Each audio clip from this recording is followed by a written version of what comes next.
राम राम मंडळी, पहिला लय खेळत होता सौरभ गांगुली. आम्हाला बघायची होती मच्छिंद्रगडाजवळची शेनोली. भाऊ पण आलेलं ती. मग काय भावानं बसलो गाडीवर. ह्यांनी सांगितलेलं गाडीवर बस नाही तर काढीन राऊंड, आपल्याला बघायचं आहे ती साऊंड. मग काय भावानं आलो रामलिंग बेटावर. तिथनं आलो डायरेक्ट पुढं. अहो ह्या नादा पुढे सगळे भावानं बाद आहे. ह्यो नाद आहे तर सगळं आहे. साऊंड आहे ती तर विषयच हार्ड आहे. मग काय भावानं नुसतं पब्लिक चालता पॉवर प्लस, त्यामुळे काय पब्लिक आणि भावानं नुसतं घेरलेलं विषयच हार्ड होता.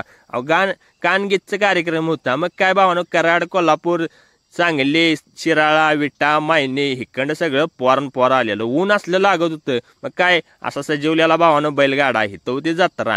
अहो नियोजन टॉपचं आहे.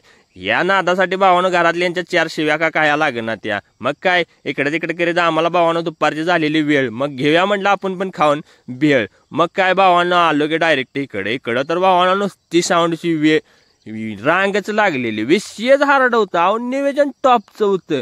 मग काय भावानं पोरं तटती देवी. मग काय इकडं आलेले तर भावानं शांताबाई. नुसतं हातवरती नियोजन चाललेलं भावानं. मग काय हान की बडेवन ऑडिओ. अहो साऊंड तर असलं वाजत होतं ते का नाही, नादच कराय नाही भावानं. इकडं पण भावानं होतं नियोजन असं टॉपच.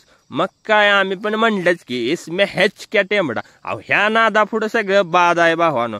साऊंड आहे तर सगळं आहे. मग काय भावानं विषय हार्ड आहे. मग काय भावानं लय जोरात वाजत होतं. ह्यासनी भावानं करूया म्हटलं टाटा आणि आपण पण आता घर गाठता असा विषय झालेला. मग काय बघून सगळं झालं. आम्ही पण आलो डायरेक्ट घराकडे. व्हिडिओ आवडला असेल लाईक, फॉलो, शेअर करा मित्रांनो.